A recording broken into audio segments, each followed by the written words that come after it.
আমি আলিমুল করিম পিটু, আপনাদের সবাইকে স্বাগত জানাচ্ছি এমএস এক্সেল টিউটোরিয়ালে। তো এটা হচ্ছে 21 নম্বর পর্ব। এর আগে 20 এবং 19 এই দুটো পর্ব আপনাকে অবশ্যই দেখে নিতে হবে এই পর্বটি দেখার আগে। তো প্রজেক্ট 3, তো সেটা করার জন্য আমরা গত পর্বে বলেছিলাম যে আমরা একটা সমস্যা দেখিয়েছিলাম যে এখানে যদি আমি এই সাবজেক্টের মার্কটা যদি আমি 33 নিচে দেই, তাহলে আমাকে ম্যাথমেটিক্সে অ্যাপ দেখাচ্ছে কিন্তু আমার ফাইনাল যে গ্রেড আছে সেটা সি দেখাচ্ছে। এই সমস্যাটা আমরা কিভাবে সমাধান করতে পারবো। আরও আমরা দেখিয়েছিলাম এখানে যে সামারিটা আমরা দেখাবো বলেছিলাম। তো সামারিটা করা আছে। আচ্ছা, তো সামারিটা প্রথমে দেখা যে সামারিটা কিভাবে করতে হবে। তো সেটা করার জন্য এখানে আপনাকে যা করতে হবে সেটা হচ্ছে ইকুয়াল। ইকুয়াল দিয়ে আপনাকে লিখতে হবে count if, COUNT IF, count if. তো কাউন্ট ইফ লেখার পর আপনার কাছে যাচ্ছে হচ্ছে রেঞ্জ। তো রেঞ্জটা কি? রেঞ্জটা হচ্ছে যে এখানে যদি এখানে তো আমার মাত্র একটা ডেটা এখানে আছে, তো এখানে যদি 100টা ডেটা থাকে তাহলে এই যে ফাইনাল গ্রেড আছে এটা পুরোটা হচ্ছে রেঞ্জ। অর্থাৎ কয় CDEF এভাবে যতগুলো গ্রেড থাকবে সেই গ্রেডগুলো থেকে এখানে ম্যাচ করে দেখাবে যে কয়টা এ আছে বা কয়টা A+ আছে, এইভাবে দেখাবে। তো রেঞ্জটা হচ্ছে আমার এটা দেওয়ার পরে একটা কমা দিলাম। কমা দেওয়ার পরে আমার কাছে যাচ্ছে যে ক্রাইটেরিয়া হচ্ছে এটা, অর্থাৎ এটার মতো হলে সেটা কাউন্ট করো। ব্যাপারটা হচ্ছে এরকম যে এটার সাথে এই ঘরটার সাথে মিলাবে যেটা এটার মতো দেখতে হবে সেটাকে কাউন্ট করো। তো ব্র্যাকেট শেষ করলাম, ইন্টার। তো ইন্টার চাপার পরে দেখতে পাচ্ছেন যে এ এখানে নেই, এখানে আছে সি, তার মানে হচ্ছে এ এখানে 0ই দেখাবে। তো এটাকে আমরা ড্র্যাগ করে নিচে নিয়ে ছেড়ে দিলে দেখাতে পাচ্ছেন যে সি, কারণ এখানে সি আছে, মাত্র একটা গ্রেডই আছে।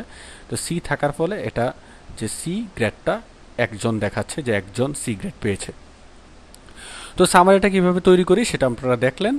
এবার চলুন আমরা চলে যাই হচ্ছে এখানে যে সমস্যাটা, অর্থাৎ 30, যখন আমি 30 দিলাম এখানে, সেই ক্ষেত্রে এটা অ্যাপ গ্রেড দেখানো সত্ত্বেও এখানে আমার যে ফাইনাল রেজাল্টটা আছে সেটা আমাকে সি দেখাচ্ছে। তো সেটা কীভাবে সমাধান করতে পারে? তো সেই সমস্যাটা সমাধান করার জন্য স্বভাবতই আমরা যেটা করতে হবে সেটা হচ্ছে যে টোটাল যে গ্রেড পয়েন্ট আছে সেই টোটাল গ্রেড পয়েন্টটাকে আমাকে 0 করে দিতে হবে। অর্থাৎ এমন একটা আমাকে করতে হবে, অর্থাৎ তিনটার মধ্যে যে কোনো একটা যদি আমার 33 নিচে হয় তাহলে সেখানে দেখাতে হবে যে আমার টোটাল যে গ্রেড পয়েন্টটা আছে সেটা 0। অর্থাৎ সেটা আমরা কীভাবে করতে পারি? তো লজিকটা দেখেন, লজিকটা হচ্ছে আমার তিনোটার মধ্যে একটা যদি আমার 33 নিচে আসে, তার মানে হচ্ছে এখানে কোন লজিক আমরা ইউজ করবো, অ্যান্ড নাকি অর? অবশ্যই অর, কারণ যদি অ্যান্ড হয়, অ্যান্ড মানে হচ্ছে তিনোটার ক্ষেত্রে সত্য হতে হবে। তিনোটা যদি 33 নিচে হয় তাহলে এফ, এরকম যদি হতো তাহলে অ্যান্ড ইউজ করতাম। আর এখানে আমাকে ইউজ করতে হচ্ছে অর, কারণ হচ্ছে আমি যে কোনো একটা যদি 33 নিচে হয় তাহলেই এখানে দেখাও যে এফ। তো সেটা আমি কোথায় ইউজ করব? অবশ্যই এখানে গ্রেড পয়েন্ট আমি 0 দেখাবো। মানে যদি একটা 33 নিচে হয় তাহলে দেখাও যে 0, আর যদি না হয় তাহলে যোগ করো। ব্যাপারটা হচ্ছে এরকম।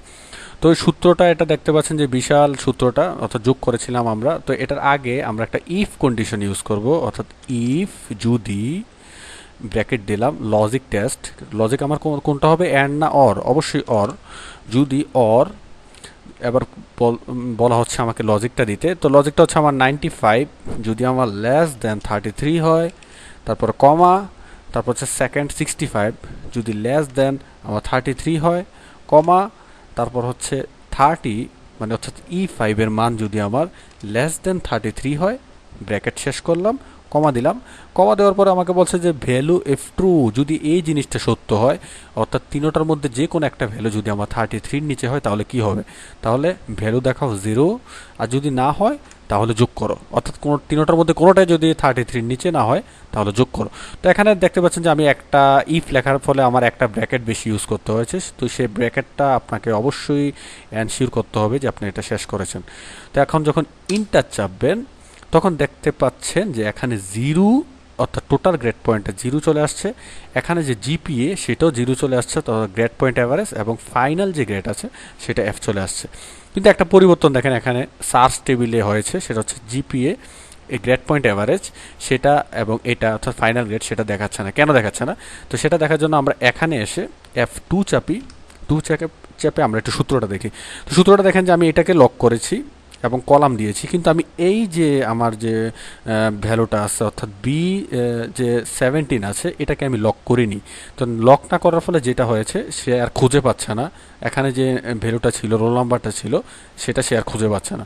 তো আমি এখন যেটা করব, অর্থাৎ এটাকে আমি F4 দিয়ে লক করে দিব। তো যখন লক করে দিব তো শেষ করে যখন ইন্টার চাপবো তখন 0 আসলো। এটাকে যখন ড্র্যাগ করে ছেড়ে দিব এখানে নিয়ে, তখন দেখেন যে এখন আবার রেজাল্টগুলো দেখাচ্ছে। তো বুঝতে পারলেন, এই জিনিসটা আপনাকে অবশ্যই খেয়াল রাখতে হবে। এটা হচ্ছে ভিলুকআপের ক্ষেত্রে যখন আমরা ইউজ করব সার্চের ক্ষেত্রে, তখন অবশ্যই দুইটাকেই লক করতে হয়।